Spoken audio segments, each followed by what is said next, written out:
wanne di uko mwana maka mama wanne di uko isi wa mamo baba wanne ko dia mili weruwe iya egwu mgbede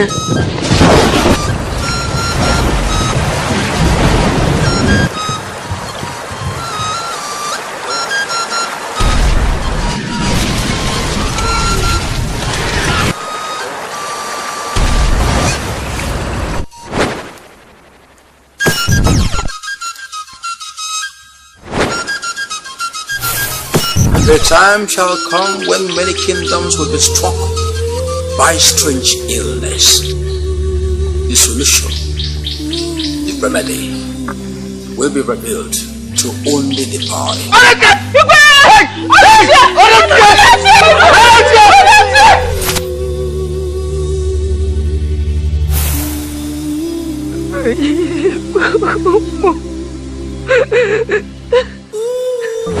You are a woman with good heart. I fetched water for you. And that is why I've sworn that I must get married to you.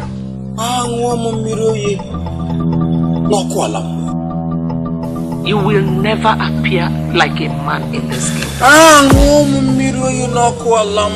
But why did you appear like a woman? I am not ignorant of that fact. I always see you in my dream as a man. It's very difficult to live this way. Here he comes. Is the one my heart has chosen to be my husband and my king. I was shocked to see somebody that looked like Ije as their new king. Ije Nkem. It is no longer a secret that I am from Mago Kingdom. How did you stumble onto this kingship you're claiming? Since the war, what will I give them? War. We'll give them war. If war is what he wants, he will get war.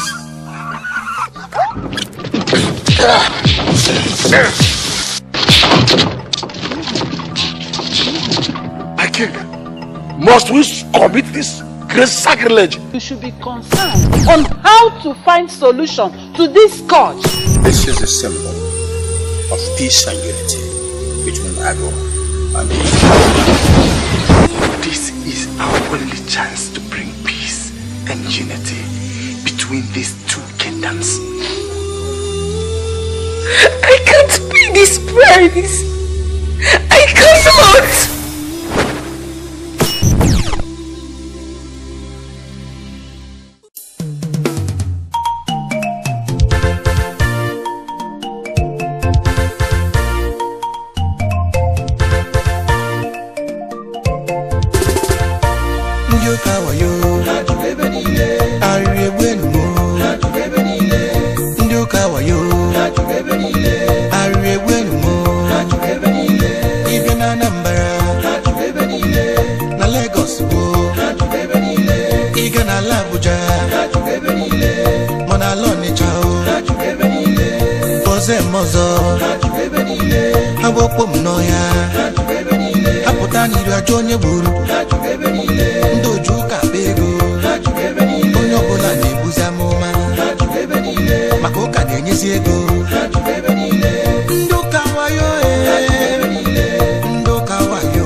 Ndioka cha umu Chineke egwo dia mba Ndioka ngwa na onye nọ gị n'akụkụ anya kịta ọ bụ na onye nọ gị n'akụkụ dị mma mmadụ si ya the Lord is good nekwa ya before gị kwuo nke si gị kwuo ngwa netịpụkwa ya negide anya eyeball to eyeball ọ bụ na ọ jọrọ njọ si ya devil is a liar. Ndioka kemgbe ndị dibịa na ndị ụmụ arụrụ ala ndị oke agwọmagwọ yiri kootu banya n'ụlọ ụka onye ka na-afụ ndị majik n'ụzọ ebe ọ bụ na itinye isi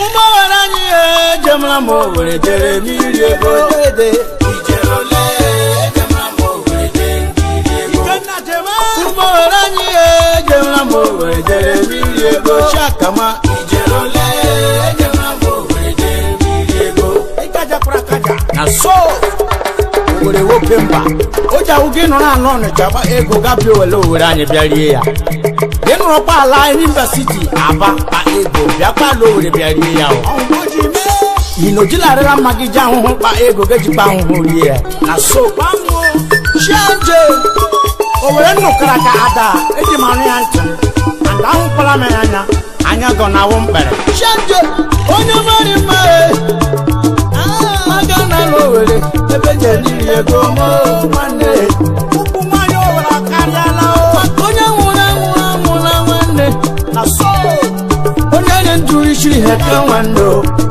umako were ke mara mma alile nwe wido nwanne ike na boya dade nije chinwe gbe brother leke boya balewe momi pojebo were ayari mane ba yakama dadi pojebo mo were ayari mbali kitchen gerieri tamane ma owo fo were anya po na kashie nwanne adeni barogwa pontaki oyo mari mma pejene ba huri apo nwanne owe ba kuno akuri ma nwanne akuri ma nwanne ikenna bo ebere ala debo akuru mu mese kaja prakaja umo wala ni aguna che ho mejani ma nwanne gajelo ni gajelo nya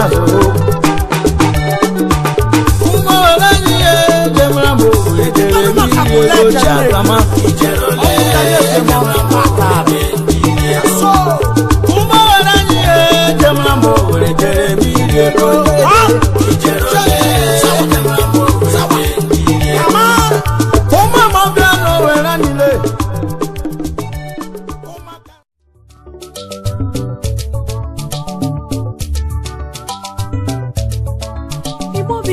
Igbo amaka anyị bụ ndị Igbo na anyị ga-ebio Igbo amaka anyị bụ ndị Igbo na anyị bụ ofu Igbo onye Enugu na Igbo amaka anyị bụ ndị Igbo na anyị bụ ofu Igbo onye Anambra Igbo amaka anyị bụ ndị Igbo na anyị bụ ofu Igbo onye Imo Igbo amaka anyị bụ ndị Igbo na anyị bụ ofu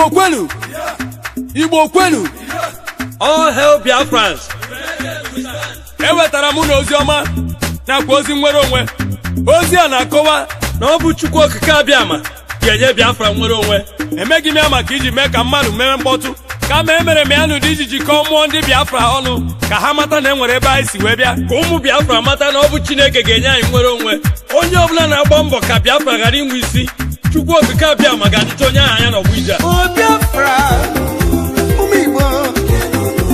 Biafra ụmụnne m ndị Anambra ụmụnna m ndị Imo Biafra ndị Ebonyi bịanụ ndị Enugu pụtanụ ndị Abịale tetanụ n'ụra Delta State Biafra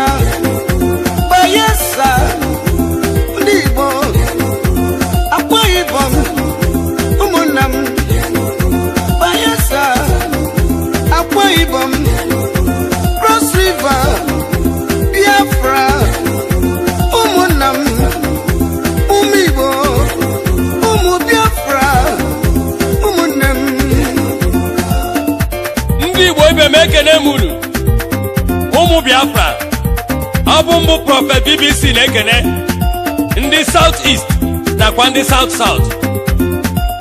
Na mbido ọ ga-amasị m ikwu uche m n'ebe Biafra nọ ma ọ bụ na asị m kwuo, mana ọ bụrụ gị ma asị m kwuo maka na ebe bie na m wee sị na onye ọbụla m ga-etiri mkpu ga-abụ onye ga-agba mbọ ka Biafra pụọ n'olu makwa onye ga-agba mbọ ka Biafra nwere onwe ha. Ozi m nke ugbu a ọ dị ụzọ atọ. Nke mbụ na-asị ụmụ Biafra tetenụ n'ụra, ụmụ Igbo tetenụ n'ụra. Nke abụọ na-asị Naija dịkwa ime. Nke atọ na-asị ụmụ Igbo ka anyị bụrụ n'otu. Ana m abịakwanụ. ụmụ Igbo Biafra ụmụnne m ndị Anambra ụmụnna m ndị Imo Biafra ndị Ebonyi bịanụ ndị Enugu pụtanụ ndị Abịala tetanụ n'ụra Delta State Biafra Bayelsa ndị Igbo Akwa Ibom ụmụnna m Bayelsa Akwa Ibom Cross River Biafra ụmụnna m ụmụ Igbo ụmụ Biafra ụmụnne m.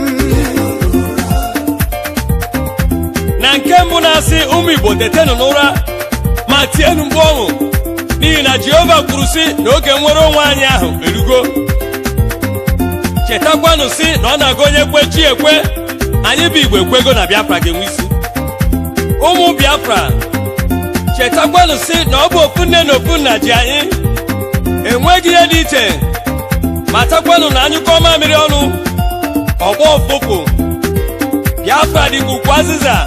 Ukwu azịza enweghị mgbachi. If you are one of those people that think that Biafrans will surrender, you are making a very big mistake. Stop being a backbiter. Contribute your own quota. Biafra needs your goods and services for our freedom.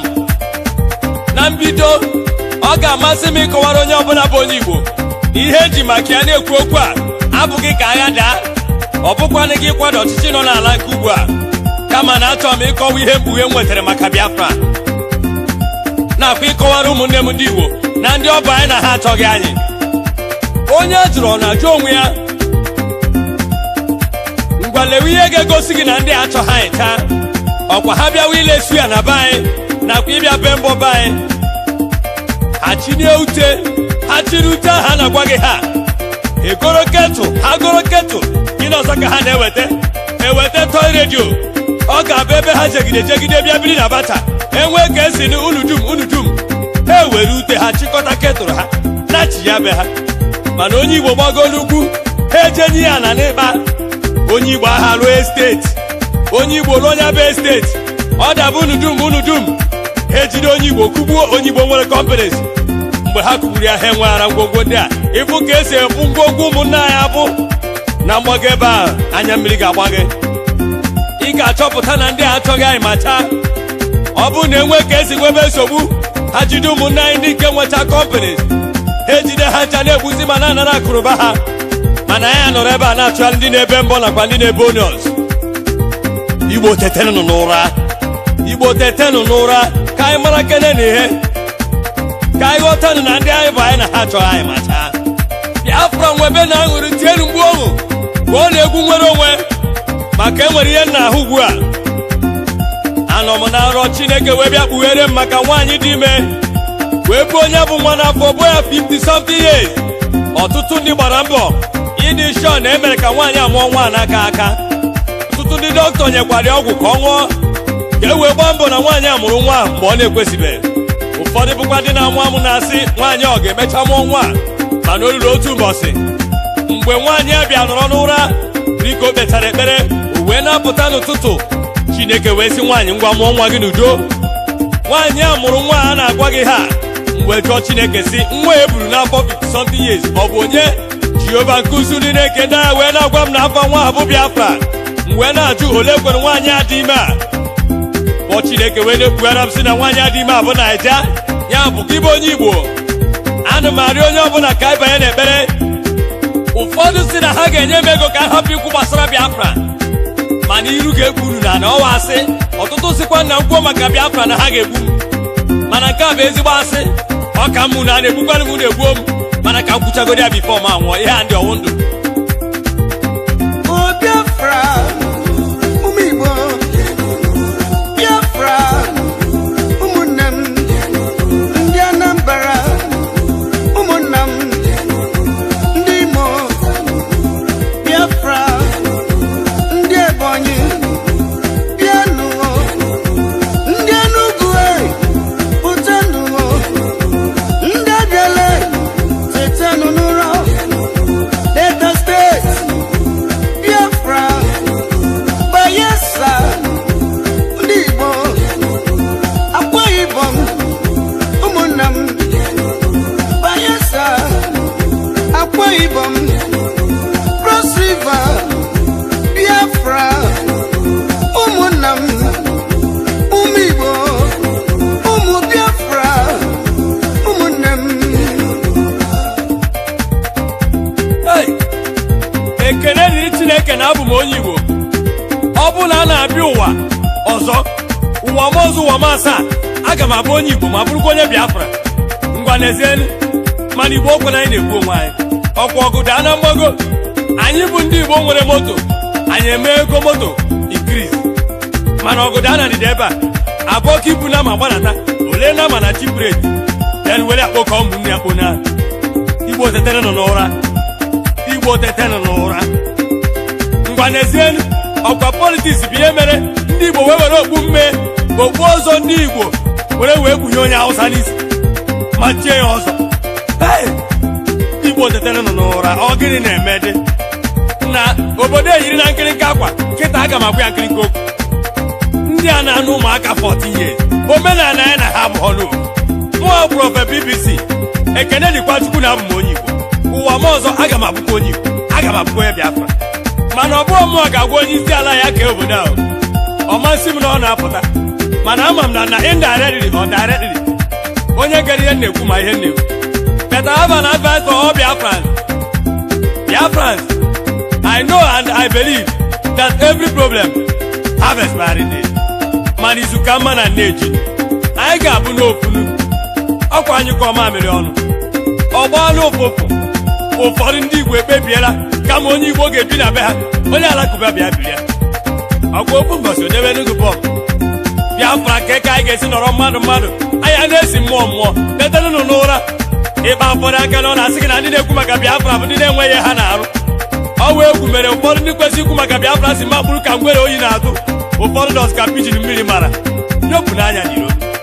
But Igbos, a gentleman is a cheated man. I can never be a gentleman. I will say my own view. Biafra ụmụ Igbo, Biafra ụmụnne m ndị Anambra, ụmụnna m ndị Imo, Biafra ndị Ebonyi, bịanụ ndị Enugu pụtanụ, ndị Abịala tetanụ n'ụra, Delta State, Biafra, Bayelsa ndị Igbo, Akwa Ibom, ụmụnna m, Bayelsa, Akwa Ibom, Cross River, Biafra, ụmụnna m, ụmụ Igbo, ụmụ Biafra, ụmụnne m. Igbo kenu kwụcha maka kwụcha bụrụ njọ. Ngwa n'ezienu dibịa ya kpọrọ ka ọ bịa chọrọ anyị mmụọ. Dibịa na onwe ya bịa guzie mebeze ka mmụọ anyị ga-agbagbuziri ebe. Mana ekele dịkwa Chukwu na abụ m onye Igbo. N'ewelu mbụ prọfe BBC onye mana ka mụ na ketụl ute m karị dị. Ndị Igbo chetakwanụ ihe ọba of Lagos gwara unu na a ga-atụ na ndị Igbo na lagoon. O kwesịghị igosi ndị Igbo na anyị na ndị a na ha achọghị anyị. Ọ sị ndị Hausa na wabịa ọkwa Igbo kọs ka ha na wabịa. Igbo ejebere ụjọ ya lụọ ụlọ ejebere ije lụọ ụlọ. Ọ bụrụ na ndị Igbo were ego ejiche na-edevelop Lagos nata na ala Igbo bịa dozie ala Igbo Dubai ama mfe azụ Biafra. Ọkwa bifo ha gburu ehi na-agafe a ga-eskuzu ka ehi nwee ike gafee n'ụzọ mana tata ha na-agafezi ha ga na-abaziri gị nwa bụ onye bụ moto mbazi azụ ndị nwe obodo direti ndị a sikwa ekpodata n'obodo ahụ ụmụ Igbo Biafra ọ dịkwa ihe na-ahụ ndị Igbo rụọ manshọns ndị arụ na Lagos na na Biafra obodo a ga-adị egwu ọgụ elekshọn ruo ha kpọta mmụọ na mmadụ bịawa ka achịba Biafra ka achịba Biafra ka achịba ndị Igbo ekwesịghị ịchị ọdịna maka unu na-achị ha onye Igbo chịa Naijiria ọ bụ alụ onye Biafra chi obodo a ọwa alụ anyị na-etizi mkpu na-enwerere ndị ọzọ n'ihe kwesịrị ịbụ nke anyị ọ dị ka onye lere ana obi ya na-enwe aṅụrị Igbo tetanụ n'ụra mana ama m ihe dị ọkụ ga-eji oyi ọnwa mgbe nta Biafra na m na-ekwu okwu a ọ bụghị ka agha daa mana ọ bụ ijikọta ụmụ Igbo niile ọnụ jikọta ụmụ Biafra ọnụ ka anyị mara na onye ọbụla pụtara ụwa nwere ebe o si bi ụwa onye a jụrụ ọ na-ajụ n'onwe ya ụmụnne m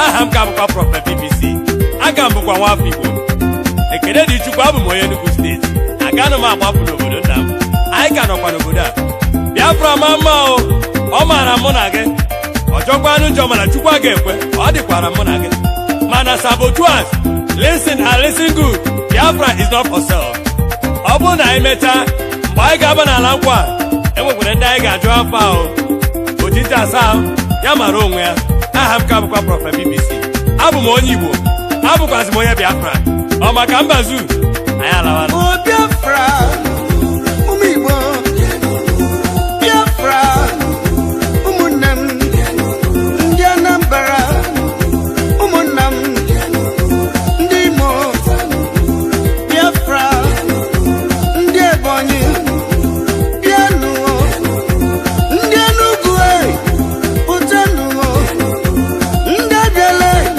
tetanụ n'ụra Delta State Biafra Bayelsa ndị Igbo Akwa Ibom ụmụnna m Bayelsa Akwa Ibom Cross River Biafra ụmụnna m ụmụ Igbo ụmụ Biafra ụmụnne m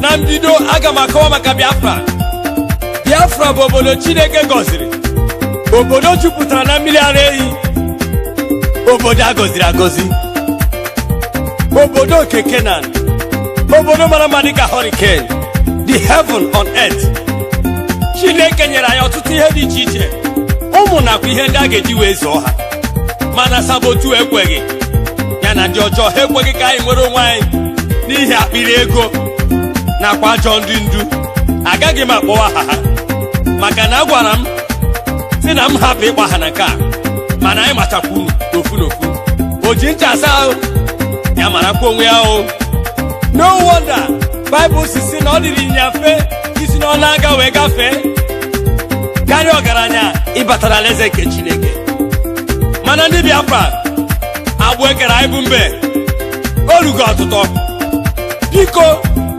ebe ọ bụla ịfụrụ mbụ BBC kpọkene m onye Igbo kpọkwa m onye Biafra Biafra ụmụ Igbo Biafra ụmụnne m ndị Anambra ụmụnna m ndị Imo Biafra ndị Ebonyi bịanụ ndị Enugu pụtanụ ndị Abịala tetanụ n'ụra Delta State enyere m anya wee hụ mba dị n'Enugu obodo jupụtara na mmanụ anwụ ebe anwụ si ekuni mana obodo ọjọọ nke ju na ọchịchịrị kpuchiri ebe a ma taa Jehova wee sị ekwe m nkwa aga m eme ihe ọhụụ n'obodo a ihe nke ahụ na ahụ ugbu a ọ ga-achazu mmadụ gburugburu ya bụ ụmụnne m ndị Igbo ihe fọrọ naanị otu ọ gwụrụ na-agwụ Biafra enweghịzi na mmụọ ka nna chịkọwara ndị Igbo onye alarụzi n'ụlọ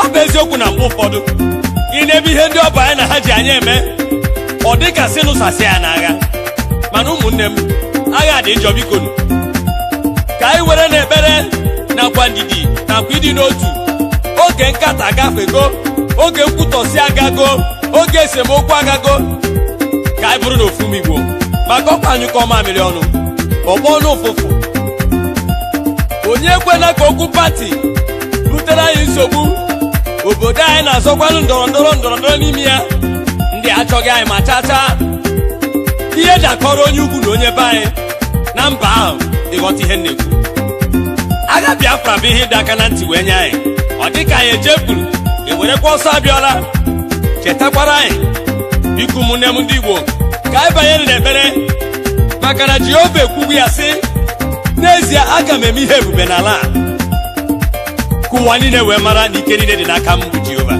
ya mere ebe ọ bụla ị hụrụ mbụ BBC nwanne m nwoke ọmụbọ na-ekwuchiri Igbo kpọkene m onye Igbo o BBC onye Igbo o Biafra arise and shine for your freedom has come says the Lord.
na-edozi obodo a ịga na mgbago ọwụ ndị Igbo anyị lụkasịrị ụlọ ịga na ndịda ọwụ ndị Igbo anyị lụkasịrị ụlọ gosi m ofe onye Awụsa bụla lọd n'Ọnịcha gosi m ofe onye Yoruba bụla lọd n'Enugu unu eche ma ndị ọmara ihe ha na-eme ha legide na malịcha ha chiri ego tie n'akpa ma gbuo tela na be ha ụmụ Igbo onye arụzikwa n'ụlọ onye ọbụla tete o ireti ndị a ji ekpodata be anyị kịta enwekwara ihe ọ na-egosi m ụmụ Igbo nyochaa n'ọkpụma unu ga-aghọta na ihe si ya aha m ka bụkwa Prọfet BBC ọtụtụ mgbe ọ na-aga nkwuo ana m ekwu okwu Igbo ọtụtụ ndị a na-asịsị bụga m n'ụlọ mkpọrọ nke abụga m ebe a ọ bụghị ihe ndị a ga-egbochi m ikwu maka Igbo ihe na-akọwara ndị Biafra bụ na ọkwa anya saa Jehova sị ọ dị m n'aka inye Biafra nwere onwe ka anyị gwa na nwaanyị eziokwu ndị Igbo ọ dị gị ka ọ bụ na mgbago a ka mmanụ adị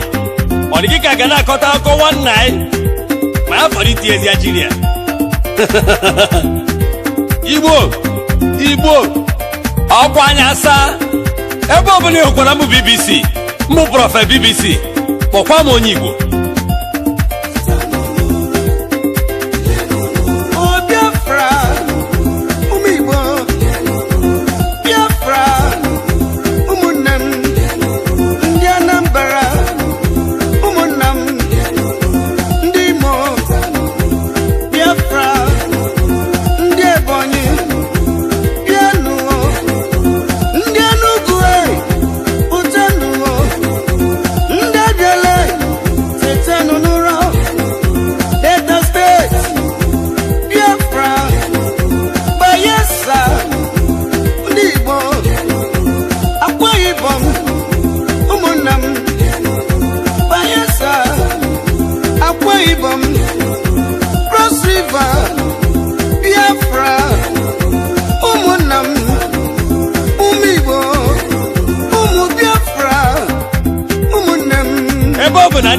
anyị kemgbe ụwa ha chige na echicha abịazie kịta anyị repeat with class baba abịara na repeat 8 years ọ pụtara anyị onye osote ya Chineke wee gosi o ji bụrụ Chineke nye anyị mmadụ dịka Goodluck Jonathan mana Goodluck Jonathan lụchara ọrụ ndị ọzọ o kwesịrị ịlụ naanị ofu ihe o mere na-ewute m n'obi bụ na onye ha anyị Biafra maka ọ bụ na onye na anyị Biafra unu kwesịrị ịmata na anyị kwesịrị ịnọrọ onwe anyị maka ndị achọghị anyị Chineke n'ihe ụmụ Igbo ọkwa mmadụ dịka Zik banye dịka prezident akpọ Zik ceremonial president Agụ Ironsi banye ọ nọrọ ọnwa n'ebe ahụ Goodluck Jonathan wee banye achịrị Boko Haram nakwa ọtụtụ ihe dị iche iche wee kpojuo ya n'akụkụ o menye onwe ike inekwasị anya ebe ọrụ ya dị o gosibe na ndị achọghị anyị kemgbe ndị a bụ ndị chịbụrụ anyị bifo bịa repeat we klas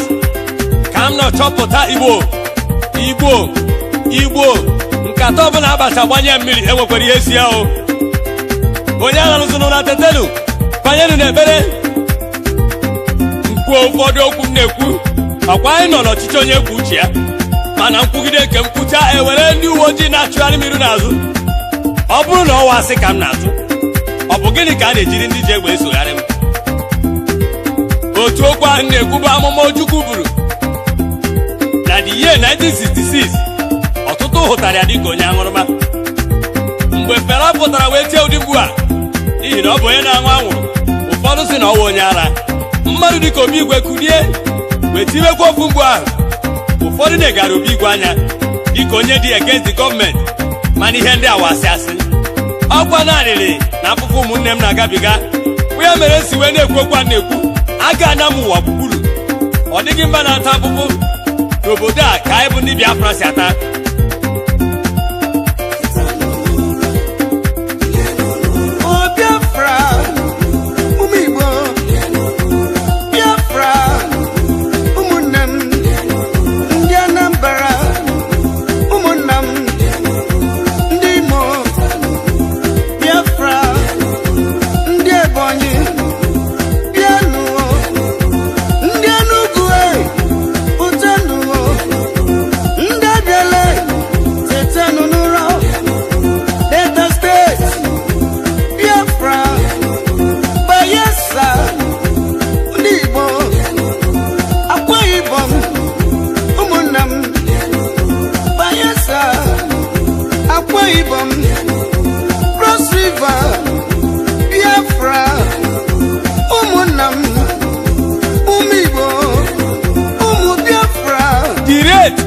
segbu ụmụnne anyị n'ugwu ọ na-agbawa m obi mana agbakwa m anya mmiri manụ marịọ ndị Biafra onye ru n'uchu ka ọ na-egwu nwere onwe tienu tetanụ n'ụra ịjụ onye Hausa ebe ka o si ọ sị gị na ọ bụ Arịwa ịjụ onye Yoruba ọ sị gị na ọ bụ Oduduwa onye Igbo kwuo Biafra n'ọnụ ya azị pụta ya ka akwụgwo ọ bụ maka gịnị nụ onye ije ka m bụ ejego m ala gburugburu ọ dịghị ndị na-atụ ụdị ahụhụ anyị na-ata mana ọ bụkwa n'aka anyị ka esikwa amịta mmadụ eji azụ obodo ya ọkwọ m n'azụ ụkwụ m na-akpụ n'ala biko kwọpụnụ m ka m were ụkwụ m gawa ọba anyị chọrọ njọ mana kpọkọrọ m prọfe BBC onye Igbo GMB anyị ma wee ego kpọọ mbụ BBC onye Igbo Peter Obi okwuta Igbo biko kpọọ m onye Igbo hapụ ndị a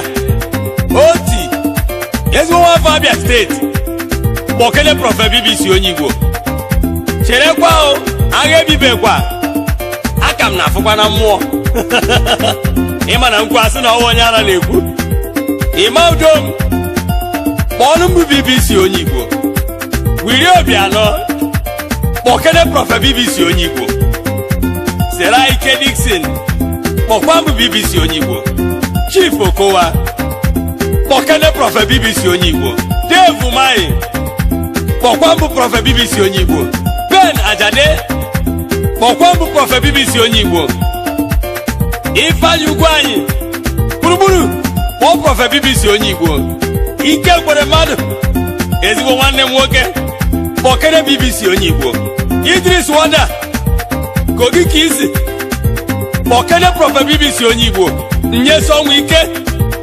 Rivers Bokene Prophet BBC onye Igbo.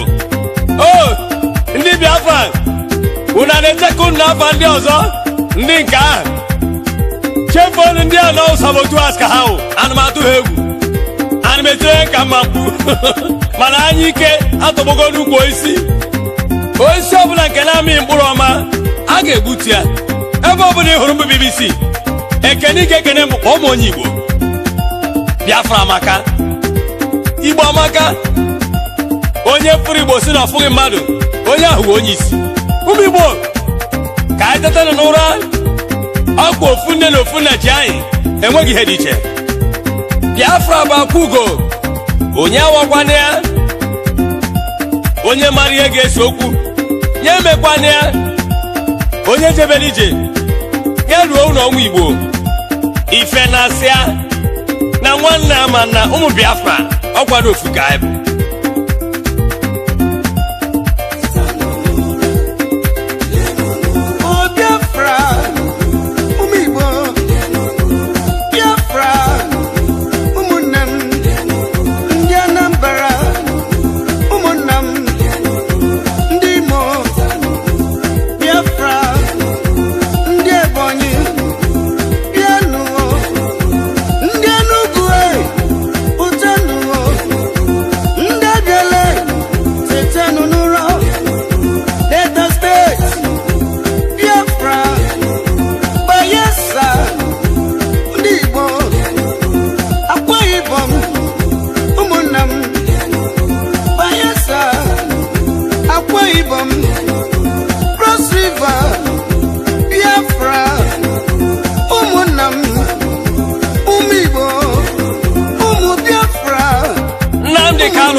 Bokene bụ Prophet BBC onye Igbo Obi Jackson Odogwulu Okija Bokene Prophet BBC onye Igbo Igwe Nyikributo Supermaster Odogwu Gonabo Bokene Prophet BBC onye Igbo ezigbo nwafe Enugu State Hey Ọbịa pụrụ ego n'Okija Bokene Prophet BBC onye Igbo akụna atakasị Innocent ezigbo nwafọ Nnewi Bokene Prophet BBC onye Igbo Apams Nigeria Limited bọkwa mbụ Prophet BBC onye Igbo Hey Eugene Kokwe Chief Agana Mụbọ Bokene bụ Prophet BBC onye Igbo Otmandi my able producer wee na-eme ka si eme ezigbo nwafọ Igbo ga-ebu Bokene Prophet BBC onye Igbo Hey anyị alawakwana aga metere ka mma gbuo na-eme global music ikpogo Prophet BBC onye Igbo Bokene m onye Igbo Hey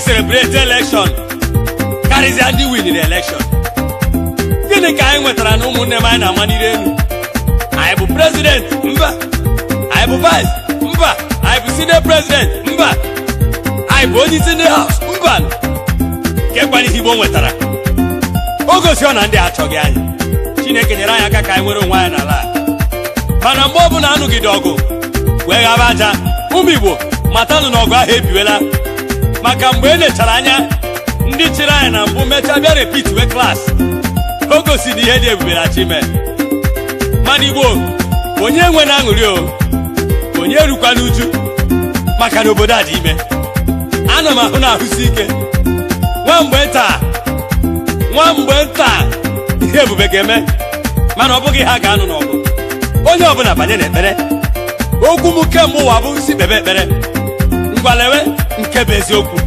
ogbugbu niile a na-egbu ndị Igbo na North a na-egbu ndị Biafra na North onwetụrụ onye unu hụrụ ejidere wee kpọchie ma ọ bụ gbuo ya egbuo ma ọkwanụ tụọ ya mkpọrọ maka ihe dị otu a.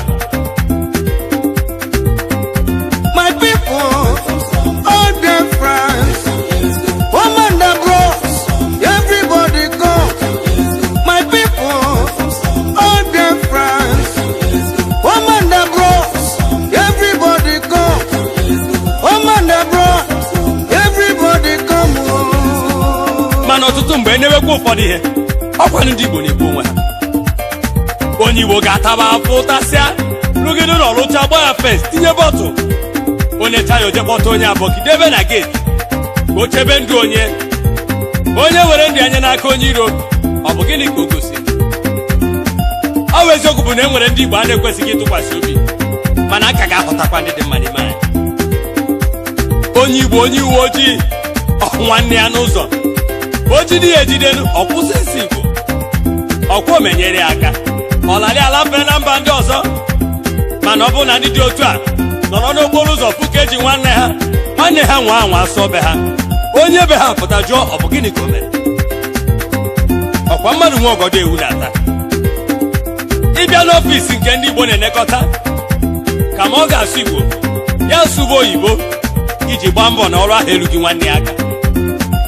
Kemgbe 1960 ndị oyibo were ọchịchị obodo a wee nyefee anyị n'aka, Igbo enwetabeghị onwe ha, Biafra enwetabeghị onwe ha. Akwaniri ọdụmegwu Ojukwu na-ebe kemgbe olugo Chineke na ntị. I wonder why we are being treated like slaves. After Biafran War, onye Igbo ọbụla ji 20 pounds wee bidokwa ndụ n'isi. N'agbanyeghị m onye Igbo ahụ ọ bụghị milionia, esi m na ndị a na anyị na-ahapụ. Biko ndị Igbo, onye eche na echiche agha ụmụnne m, maka na agha Biafra bụ ihe nkụzi ka ọ wụ. Ya bụ ụmụnne m, chefuo na agha dị njọ mana kpewe na ekpere maka na Chineke nke ụmụ Israel ọ nọ n'ọrụ. Ya mere ọ bụ Chineke ma mgbe ọ ga-abụ. Ndị Igbo na-ji ha eji ata ahụ. O doro ewu na ọkụkọ anya nụ ebe ndị anyị ziri ka ha nọchite anyị ruru ebe a hapụzie nsogbu anyị nwere wee jụba akpa ha. Mana unu matakwa na ọgaranya ofe onye bụkwa ahụ ka ọ bụ. Anyị na-akwa ekene ndị na-eme na ana n'onu Biafra n'ụwa niile gbagbu. Anyị na-ekenekwa ndị na-enye nkasi obi wee nyere ụmụ Biafra. Anyị na-ekenekwa ndị na-akọwakwa ọtụtụ ihe gbasara obodo a. Anyị nwere olileanya, anyị kwụkwa unu n'azụ. Biafra, ụmụ Igbo, Biafra, ụmụnne m, ndị Anambra, ụmụnna m, ndị Imo, Biafra, ndị Ebonyi, bịanụ, ndị Enugu, pụtanụ, ndị Abịala, tetanụ n'ụra, Delta State, Biafra, Bayelsa, ndị Igbo, Akwa Ibom, ụmụnna m, Bayelsa, Akwa Ibom, Cross River, Biafra, ụmụnna m, ụmụ Igbo, ụmụ Biafra, ụmụnne m. Anyị makwa ndị bụ ndị sabotu a, ndị na-eme ihe ọbụla ekwu Biafra ga-eme ha ejekwa ndị ọba anyị na ha ma na-agba mbọ Igbo si ya. Mana Chukwu bụ ike Biafra. Ọ dịghị ngwa agha ọbụla akpụrụ nke pụrụ imegide Biafra ma ọkwa n'ime ka Biafra bịa n'isi jedebe. Olileanya ga-abịa na mmezu. Ụmụnne m, ka anyị nwee ndidi. Chineke nyere Biafra tii, koko, gold, oil na petrol. Why are we suffering? Mgbe m kọrọ maka arọ m, ọtụtụ ndị na-enwe aṅụrị ma na-amanye elu, but I was shedding tears, the tears of freedom. So sabotage, listen and listen good. Biafra is not for sale. Ụmụ Igbo, ndị Biafra ụmụnne m, ewetara m n'ozi ọma. Ọkwa ozi ọganiru, ozi udo nakwa ozi nwere enwe. Ọ bụ gịnị butere Biafra? Oke nkewa. Ọ bụ politics na sabotu a ndị kwe na ndị ekweghị ọkwa sịsịsị na hụhụhụ mana ụmụ Biafra atụrụ m ịkọwara unu na ọkwa ofu nne na ofu nna ji anyị ọ dịghị ihe dị iche biko bịanụ oge nwere onwe erugo oge anyị ga na-erugo Ozimọga Nnezi Delta Enugu Imo Abia Anambra Ebonyi Bayelsa Cross River oge ahụ erukwa Akwa Ibom ụna ka anyị nọ ka anyị jikọ n'ọnụ oge nkwụtọsi agago oge nkewe agago ka anyị were ofe obi na-eme ka anyị were ofe obi na-aba n'ala nkwa chetakwanụ si na onye kwechi ekwe Biafra ekwego Chineke anyị ekwego ọ ga-adịrị anyị mma matakwanụ na onye dara ada na mbụ ọ ga-emekwe nkuni echi agbụ ekere anyị bụ mbe orugo ọtụtụ mụ nwa na onwe m anụ ma apụ n'ịkpa ahụ bịanụ ka anyị were ofe obi biri ụmụnne m Biafra ga-enwe isi n'aka Jehova ka ọ dị. I believe after this message many will start attacking themselves, but anybody that attack this message, the God of Israel will attack the person. Igbos, Biafrans, if you can't beat them, you leave them. Ọkwa na-egwu ka ọtụtụ ndị kwesịrị ikwu maka Biafra ha ji wee gbagbucha n'ime ụlọ si n'akụkụ ụlọ na-enyo ka ngwere oyi na-atụ na-enyo ka pidgin mmiri mara ma na-etiri ndị ugwu mkpu. Ụfọdụ ndị abụọka Igbo asị gị na ndị na-ekwu maka Biafra bụ ndị na-enweghị aka ọrụ mana gee ntị ngaba ntị onye sabotu a enweghị uru ọ ga-abara gị ịfụrụ mgbe ụmụnne gị na-ata akwụ iwe na-enwe aṅụrị. Ụmụnne m ndị Igbo ndị Biafra bikonu chefuo na agha ụmụnne m. Ọdụmegwu Ojukwu bụ onye nụrụ ya bụ agha mechara tie egwu sị war is a wasteful occupation, and he said the war between Nigeria and Biafra is more wasteful than most. Ọkwa na bagana ka egbojuru ngwa agha iji kpochapụ ndị Igbo ma kpọrọ ụmụaka ndị Igbo jee kụzibe ha alakụba ma kee nwunye ndị Igbo dịka ihe nketa ha ketara n'agha. Mana Jehova nke ndị Israel si mba na ọ gaghị eme. O gosi n'aka Chineke dị n'obodo a ọmarịcha ụlọ niile nọ n'obodo a ọ bụ ndị Igbo nwe ya, ọ bụ ndị Biafra. Ole ka Hausa rụrụ be anyị, Yoruba ọrụrụ ole na be anyị, Igbo ọkwa anya sanụ tetenụ n'ụra. Ọ bụ eziokwu n'oge mbụ Chineke ziri m ozi gbasara Biafra ana m eti mkpu ma na-ada aka na ntị. Ọtụtụ ndị mmadụ kunikwa wee kwuo okwu ka ha enu. Ụfọdụ si na m na-aghọ anwụrụ, ụfọdụ sikwa na m ayịwagara, ọtụtụ si na m anwụọla anwụọ. Ọwa asị aga m anwụ. Chineke m gwara m sị na aga m adị ndụ wee fụ nwere onwe Biafra. My people, all Biafrans, women and bros, everybody come. My people, all Biafrans, women and bros, everybody come. Women and bros, everybody come. Ụmụnne m ndị Igbo biko onye ọbụla banye n'ekpere maka na Jehova ekwewo nkwa si n'ezie aga m eme ihe ọhụụ n'obodo a, mana ọ bụghị ihe ndị a ka m bịara ikwu ugbu a. Abịara m izitọpụ ozi ndị ezi maka Biafra elu anya sị na ndị a amaghị ihe. Anyị na-afụ adị ka ndị nzuzu.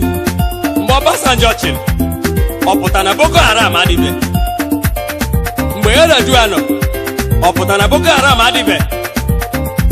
Igbo Biafra ọkwa anya saa o ngwa na ekele dịkwa Chineke. Chineke bụ onye nke ahụ mere miracle ngwa ngwa sị na ọchịchị anana n'aka ndị a. Gịnị mee? Chineke wee mee miracle Boko Haram wee kwụsa within 2 days. Nke a na-emezi bụ iji gosi anyị gịnị nọ. Igbo tetenụ n'ụra, tetenụ n'ụra. Onye Igbo hụ nwanne ya isi gbabụrụ ya nso ọkwa omenyere ya aka. Anyị na-aza ihe ọma n'aha ma na-eme ihe ọjọọ. Kemgbe ife ajụ na-adịchara Biafra mmadụ ole ka na-ewepụta oge ịba nwa ha afa dị otu ahụ. Ụmụ Igbo saa n'anya unu na mmiri, mana ozi nwere izi ndị mba bụ let my people go. Ngwa ndị Igbo ngwa ka anyị lelee ihe onyonyo a kịta ha ga-egosi unu enweghị ebe ọ gbakọrọ anyị na ndị a. Mgbe onye Igbo nọrọ kene nwa okorobịa nyụọ mmiri ebe a ka anyị hụ onye Hausa olu na tọn gị. Ngwa nwaanyị onye Igbo kwado pụta n'ahịa. Nwaanyị onye Hausa ngwa kumie ngwa nepụ n'anya nụ. Ọ bụrụ na esi m ndị ka o jikọrọ anyị na ha ebe anyị na-ekpe ekpere ọ dị iche iche. O gosi na ndị achọghị anyị.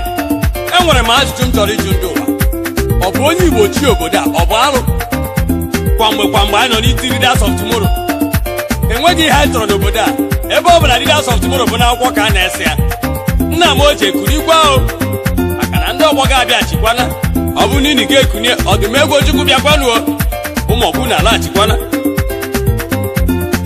Biafrans sorrow may last for a night may joy cometh in the morning. The time have come, the time of freedom. Nwanne anyị nwoke bụ na amụma wee sị na onye awụ Mezaya ọ na-abịa idozi Naijiria mee obodo a ka obodo a dịka USA ọ ga-abịa ime obodo a ka ọ dịka Paradise mana biko a sị na ihe anyị nọ bụ ọchịchị onye kwuo uche ya uche nke anyị ka anyị anyị achọghị nọ na Paradise anyị chọrọ ka anyị nọrọ na Biafra obodo Chineke tere mmanụ wee nye anyị biko nu ka anyị jikọọ na aka ọnụ Ojukwu asịkwana na ọ chọghị ọchịchị na-achị mgbe a kama Ojukwu na-ebe akwa maka nkeri a chọrọ ikeri Biafra nkeri a chọrọ ikeri Igbo onye fụ nwanne ya ka ọ hapụ ịmụ nwanne ya Igbo tetenụ n'ụra bikonu My people, all their friends, woman that bros, everybody come. My people, all their friends, woman that bros, everybody come. Woman that bros, everybody come.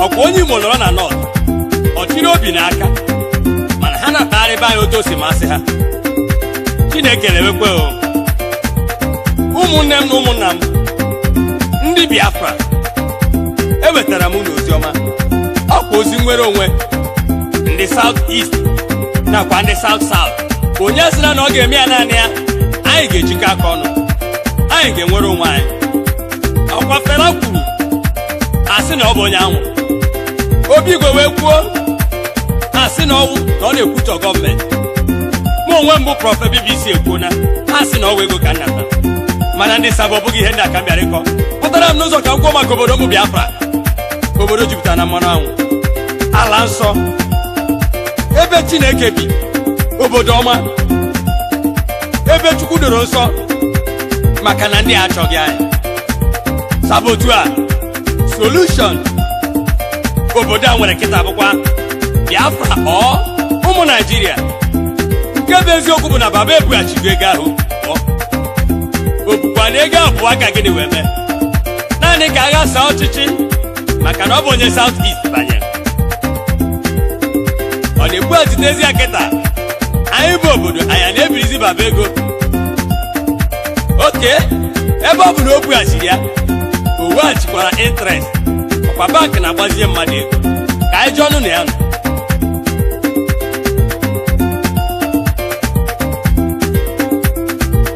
Chineke m ụgwọ ji Biafra bụ ịgwa ha n'oge ahụ eruwo dịka Noa mere na mba Sodom mana ma ha anụghị ọ gbasaghị m ụfọdụ si m chefuo maka Biafra na nke ahụ akụkọ a na-akọ ha akọghị mana onye si na osoghị emechaa ọ ga-ezu ọ dị mfe mmadụ ife onye na-ekwu maka obodo ya the power of the Most High God overshadowed me to tell Biafrans that they have the Israelites and did not belong to the Egyptians and the time has come but the question is who is that Moses to lead us out?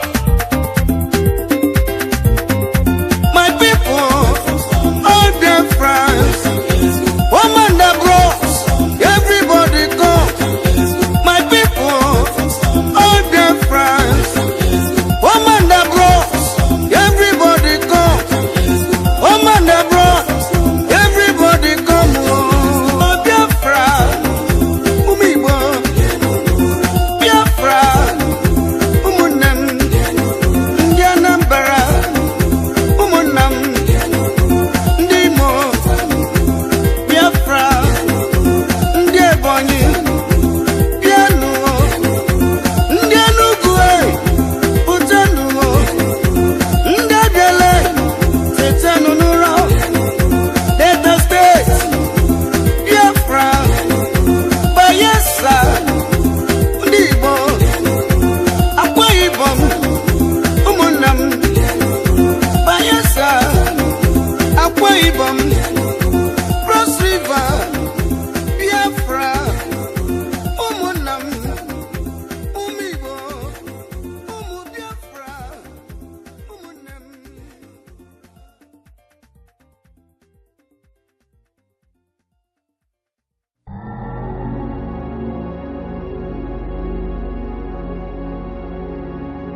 ego dede ijerole jemla mo wede ego kana jema umoranyi jemla mo wede ego shakama ijerole jemla mo wede ego ikaja prakaja na so ore wo pemba oja ugi no na no ne chaba ego gabio wele ore anyi biarie ya enu pa ala university aba pa ego bia pa lo ore biarie ya o oji me inojila rera magija hu pa ego geji pa hu ri e na so pamu chanje ore no kraka ada eji manu ya nti anda hu pala me anya go na wo mbere chanje onye mari ma magana lo ore ebe jeli ego mo mane ukuma yo wala kariala o onye nwura nwanne na so onye nduri shiri heka wando umako were ke mama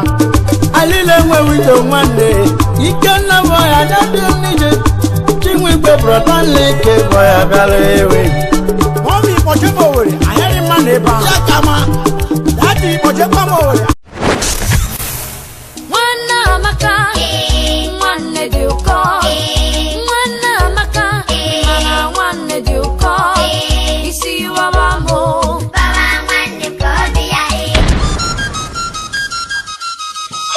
Mili wewe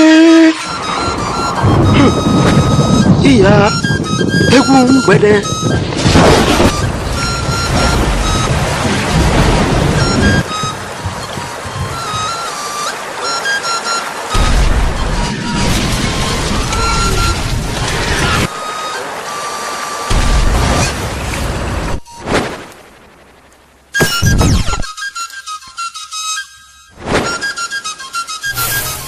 The time shall come when many kingdoms will be struck by strange illness. The solution, the remedy, will be revealed to only the party.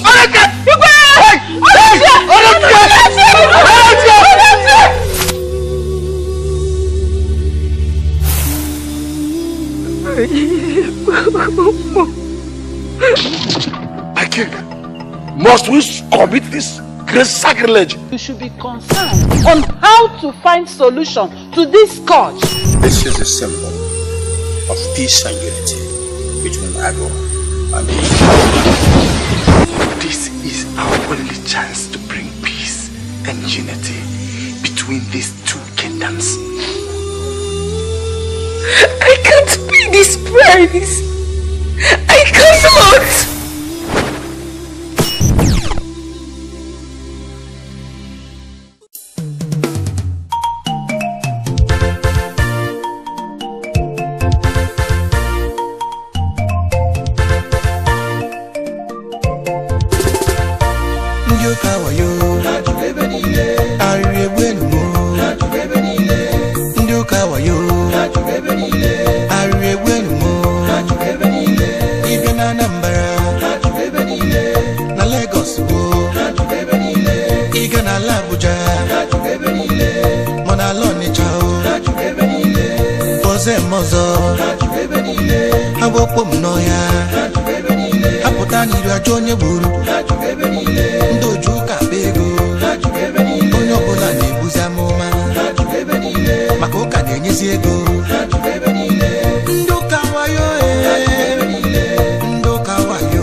Ndioka cha umu Chineke egwo dia mba ndioka ngwa na onye nọgị n'akụkụ anya kịta ọ bụ na onye nọgị n'akụkụ dị mma mmadụ si ya the Lord is good na-ekwa ya bifo gị kwuo nke si gị kwuo ngwa netịpụkwa ya negide anya eyeball to eyeball ọ bụ na ọ jọrọ njọ si ya devil is a liar.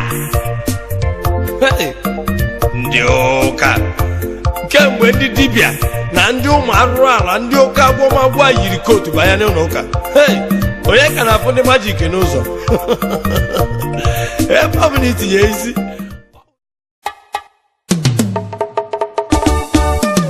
ụmụnwere anyị ejemla ma o were je You are a woman with good heart. I fetched water for you. And that is why I've sworn that I must get married to you.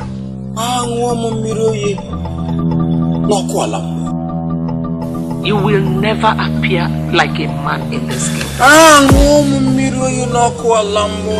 why did you appear like a woman? I am not ignorant of that fact. I always see you in my dream as a man. It's very difficult to live this way. Here he comes. Is the one my heart has chosen to be my husband and my king. I was shocked to see somebody that looked like Ije as their new king. Ije Nkem. It is no longer a secret that I am from Mago Kingdom. How did you stumble onto this kingship you're claiming? Since they want war, what will I give them? War. We'll give them war. If war is what he wants, If you actually want it, he will get war.